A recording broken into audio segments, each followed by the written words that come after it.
জয় ভাৰত পাৰ্টিৰ ৪৭ নম্বৰ মাজবাট বিধানসভা সমষ্টিৰ সমিতি গঠন বিটিচিৰ পৰিষদীয় নিৰ্বাচনত ৪০টা সমষ্টিত প্ৰাৰ্থিত্ব প্ৰদান কৰিব। ওদালগুৰি জিলাৰ মাজবাটত জয় ভাৰত পাৰ্টিৰ ৪৭ নম্বৰ মাজবাট বিধানসভা সমষ্টিৰ সমিতিৰ কাৰ্যসূচীত উপস্থিত থাকে জেবিপি ৰাজ্যিক সভাপতি তিহাৰু গৌৰ। দুৰ্গা পূজা মণ্ডপ প্ৰাংগণত অসমত নতুনকৈ ভুমুকি মৰা ৰাজনৈতিক দল জয় ভাৰত পাৰ্টিৰ এখনি সভা অনুষ্ঠিত হয়।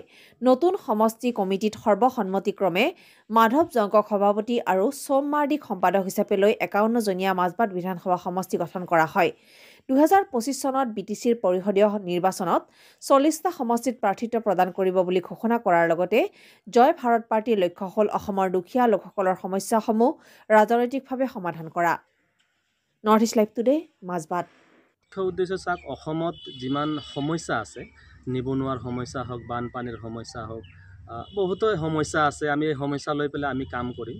বিশেষকৈ ধৰক আজি বিজেপিৰ যি ৰাজনীতিক, হিন্দু মুছলিম লৈ যি ৰাজনীতিক তেওঁলোকে কৰিছে, উন্নয়নৰ ক্ষেত্ৰত তেওঁলোকে একো কৰিব পৰা নাই, কিন্তু তেওঁলোকে মাত্ৰ হিন্দু মুছলিম লৈহে ৰাজনীতি কৰি আছে।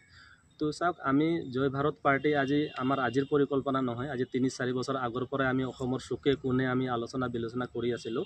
আৰু ইতিমধ্যে যোৱা 19 তাৰিখ ডিচেম্বৰৰ যোৱা 19 নৱেম্বৰৰ যোৱা 19 তাৰিখত আমি গুৱাহাটী প্ৰেছ ক্লাবৰ জৰিয়তে ঘোষণা কৰিছোঁ।